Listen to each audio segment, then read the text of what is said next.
arracher les membres et faire partir l'âme du corps.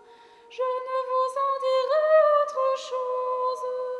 Et si je vous en disais quelque chose, je dirais toujours après que vous me l'auriez dit, fait dire par force.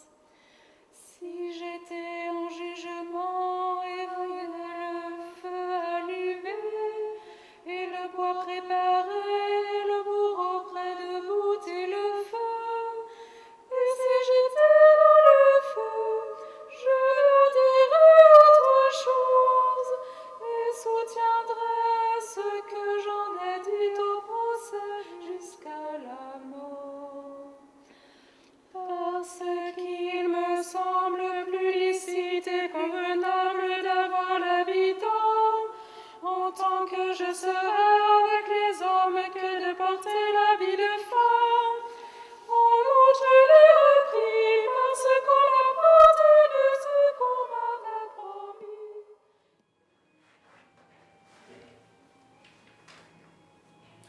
Je ne sais sur quoi vous me voulez interroger. Par aventure, me demanderiez-vous telle chose que je ne vous répondrai point? Vous jurerez de dire vérité sur ce qui vous sera demandé concernant la matière de foi et ce que vous saurez.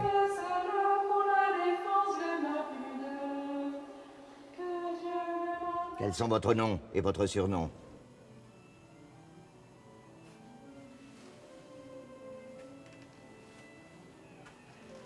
Dans mon pays, on m'appelait Jeannette. Et après être venue en France, on m'appelait Jeanne. Du surnom, je ne sais rien.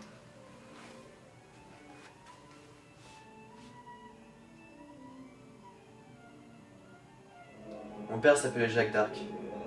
Ma mère Isabeau. Quel âge avez-vous? Comme il me semble, à peu près 19 ans. Qui vous a révélé votre croyance? Je l'ai appris de ma mère. Pater Noster, Ave Maria, Credo. Je n'ai pas appris d'autre personne, ma croyance, sinon de ma mère. Ailleurs, plusieurs fois, vous avez tenté de vous évader. C'est pour vous tenir plus sûrement que nous avons donné ordre de vous tenir au fer. C'est vrai qu'ailleurs j'ai voulu, et que je voudrais encore m'échapper, comme il est licite à quiconque est incarcéré, prisonnier.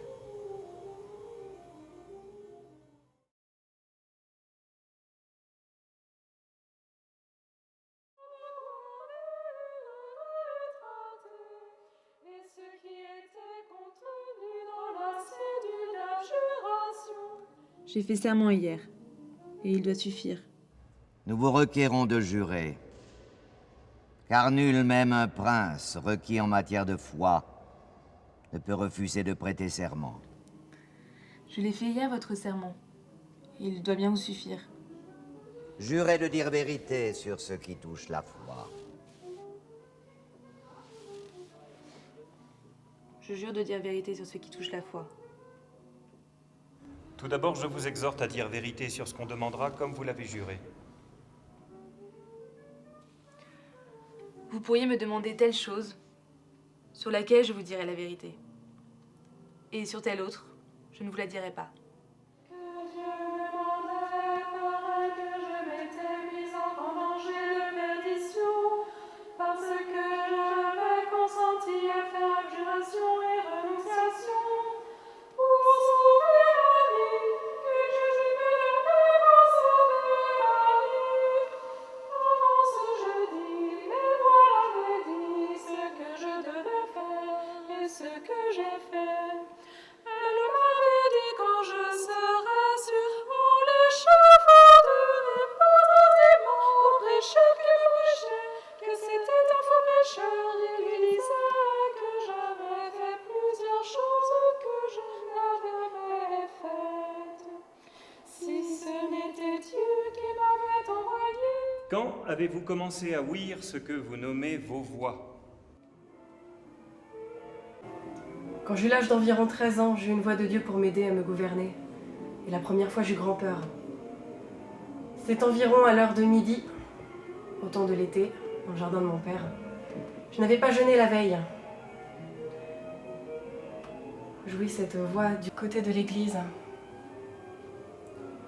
Rarement je l'entends sans voir une clarté. Il y a souvent une grande clarté. Quand je vais en France, souvent je les entendais.